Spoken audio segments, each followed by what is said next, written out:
Hi, Aqua Roomers. It's time for a story. And this week, Week of the Young Child, we're talking about peace and kindness and giving. This story is about giving. It's about Miss Rumphius. And the words and the illustrations are by Barbara Cooney, who used to live close by. So, let's begin our story. Oh, look at that. Those flowers are called lupines. You may have seen those. And Barbara Cooney signed the book.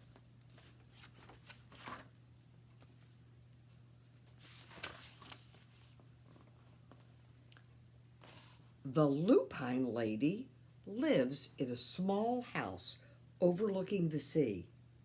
In between the rocks around her house grow blue and purple and rose-colored lupines.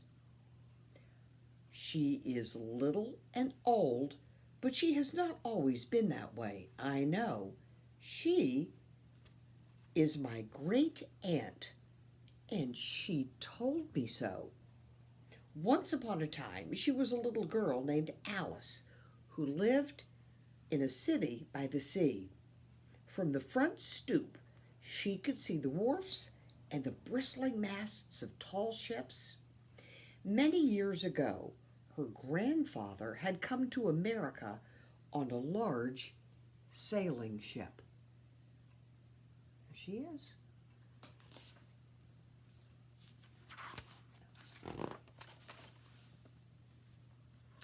And now he worked in the shop at the bottom of the house, making figureheads for the prows of ships and carving Indians out of wood to put in front of cigar stores.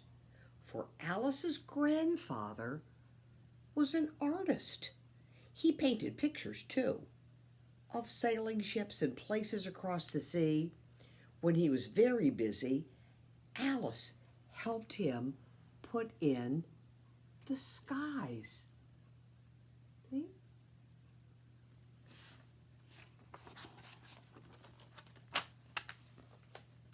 In the evening, Alice sat on her grandfather's knee and listened to his stories of faraway places.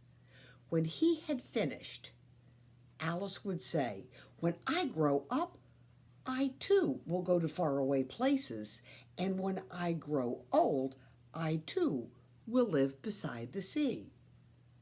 "That is all very well, little Alice," said her grandfather, "but there is a third thing you must do." "What is that?" asked Alice. "You must do something to make the world more beautiful," said her grandfather. Think about that. Doing something to make the world more beautiful. Oh, so many things. "All right," said Alice. But she did not know what that could be. In the meantime, Alice got up, washed her face, ate porridge for breakfast. She went to school and came home and did her homework. And pretty soon, she was grown up. Then my great Aunt Alice set out to do the three things she had told her grandfather she was going to do. She left home and went to live in another city far away from the sea and the salt air. There she worked in a library, dusting books and keeping them from getting mixed up, and helping people find the ones she wanted. Some of the books told her about faraway places. People called her Miss Rumphius now, so she worked in a library. Boys and girls, have you ever seen that library? It's in Pepperell. Yes. Barbara Cooney put the Pepperell Library in the story.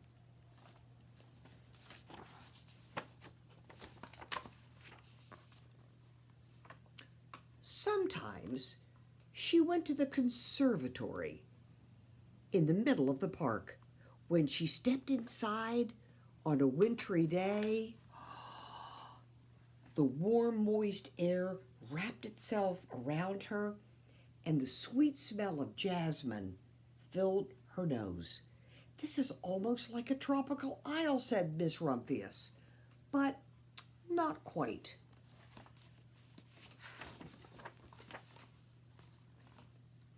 Ooh, that looks like a tropical isle. So Miss Rumphius went to a real tropical island where people kept cockatoos and monkeys as pets. She walked along beaches, picking up beautiful shells. One day, she met a Baparaja, king of a fishing village. "You must be tired," he said. "Come into my house and rest." So Miss Rumphius went in and met the Baparaja's wife. The Baparaja himself fetched a green coconut and cut a slice off the top so that Miss Rumphius could drink the coconut water inside. Before she left, the Baparaja gave her a beautiful mother-of-pearl shell on which he had painted a bird of paradise and the words, "You will always remain in my heart." "You will always remain in my heart, too," said Miss Rumphius. Oh, wow.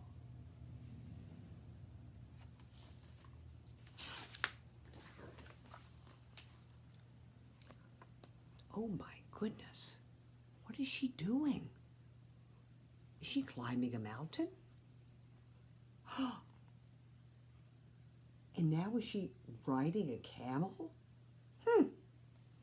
Let's read. Let's find out. "My great Aunt Alice climbed tall mountains where the snow never melted. She went through jungles and across deserts. She saw lions playing and kangaroos jumping. And everywhere she made friends she would never forget. Finally, she came to the land of the lotus eaters, and there, getting off a camel, she hurt her back." "What a foolish thing to do," said Miss Rumphius. "Well, I have certainly seen faraway places. Maybe it is time to find my place by the sea." And it was, and she did.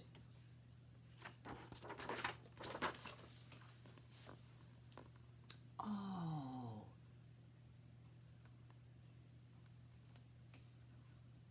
From the porch of her new house, Miss Rumphius watched the sun come up.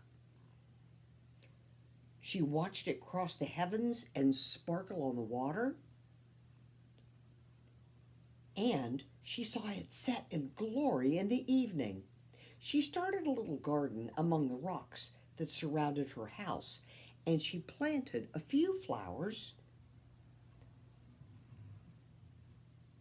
in a little garden among the rocks that surrounded her house. Miss Rumphius was almost perfectly happy. "But there is still one more thing I have to do," she said. "I have to do something to make the world more beautiful." "But what?" "The world already is pretty nice," she thought, looking out over the ocean. What else could she do? I don't know. Oh. The next spring, Miss Rumphius was not very well. Her back was bothering her again, and she had to stay in bed most of the time. The flowers she had planted the summer before had come up and bloomed in spite of the stony ground. She could see them from her bedroom window, blue and purple and rose-colored. "Lupines," said Miss Rumphius with satisfaction. I have always loved lupines the best. I wish I could plant more seeds this summer so that I could still have more flowers next year. But she was not able to.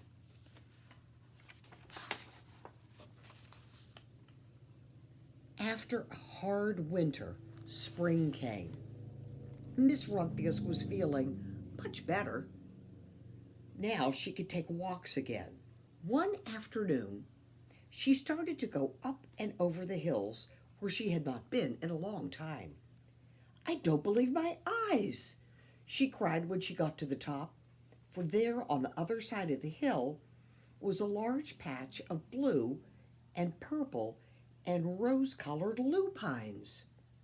"It was the wind," she said, as she knelt in delight. "It was the wind that brought the seeds from my garden here, and the birds must have helped."